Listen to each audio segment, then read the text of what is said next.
சந்திரசேகர் என்ன பெரிய மல்டி மில்லியனரா? வந்தா சொத்து எல்லாம் கஷ்டப்பட்டு வந்தவங்க. நான் மட்டும் பெரிய கோடீஸ்வரனா பிறந்தல. வந்து உழைப்பால் நான் வந்து பில்டிங் கட்டிங் ஏதோ பண்ணி அப்படிதான் வரும். எல்லாரும் அவங்களுடைய தொழில் தான். அதை இங்க சொல்லிக் கொண்டு இருக்க வேண்டிய அவசியம் இல்லை. சந்திரசேகர் அப்படிதான் இங்க வந்தாரு, இருந்தாரு, டைரக்டர் இருந்தாரு. அவர் புள்ள நடிகரா வந்திருக்கிறாரு. அவர் வந்து வாரிசு இல்லைன்னு சொல்லிடலாமா? இல்ல இனி வந்து பிறக்கும் போது அரசியல்வாதியா? இப்பதான் வந்திருக்கிறாரு. அதுக்கப்புறம் அவர் ஒன்று சொல்றாரு, வந்து திமுக வந்து திமுக தலைவர் வந்து அடுத்த தேர்தலில் 200 தொகுதி வந்து ஜெயிப்பேன்னு ஆணவமா சொல்றாரு. அது எவ்வளவு மிகப்பெரிய தவறு தெரியுமா? இப்போ ஒரு பையன் படிக்கிறான், அவன் வந்து 8ஆம் கிளாஸ் படிக்கிறான்னு வச்சுங்களேன்.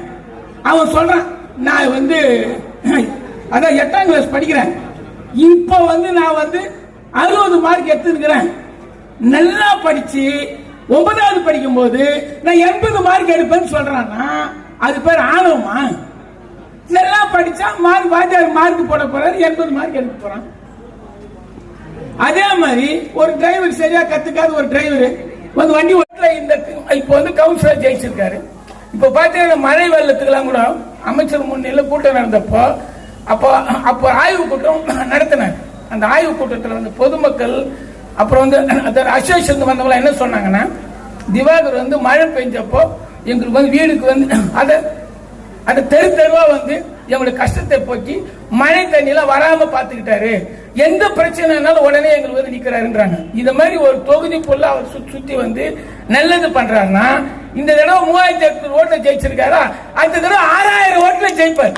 அது அவர் சொல்றாருன்னா மக்கள் பணி நல்லா ஆற்றுறாரு, அதனால அவர் 6000 ஓட்டு அடுத்த ஜெயிக்கிறாரு சொல்றாரு. தொகுதி ஏன்னா இந்த தடவை 130 தொகுதி ஜெயிச்சிருக்காங்க. மகளிர் உரிமை திட்டம் அற்புதமான திட்டம். பெண்கள் முழுக்க இன்று வந்து தமிழக முதல்வர் ஆதரிக்கிறார்கள்.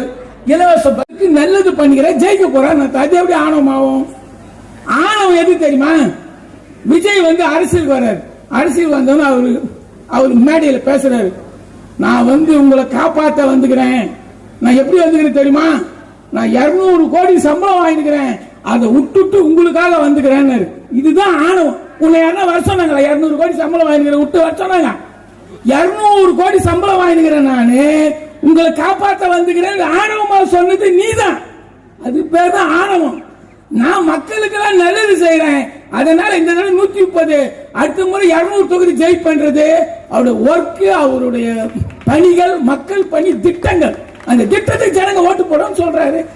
200 தொகுதி ஜெயிக்கணுன்றது நீயா பேசுறது? மக்கள் சொல்லிட்டான், மக்கள் ஓட்டு போட்டோம், 2020 தேர்தலுக்கு அப்புறம் பார்க்கலாம் என்று கூறிக்கொண்டு, அதாவது இப்போ நந்திதான் எங்க டிவியில பாத்தீங்களா, அங்கிருந்து விழுப்புரம் வெள்ளம் பாதிக்கப்பட்டு அவன் துணிமண் இல்லாத வீடு இடிஞ்சு போய் வெள்ளம் வந்து வீட்டுக்குள்ள வந்து பாதிக்கப்பட்டுக்கிறான்.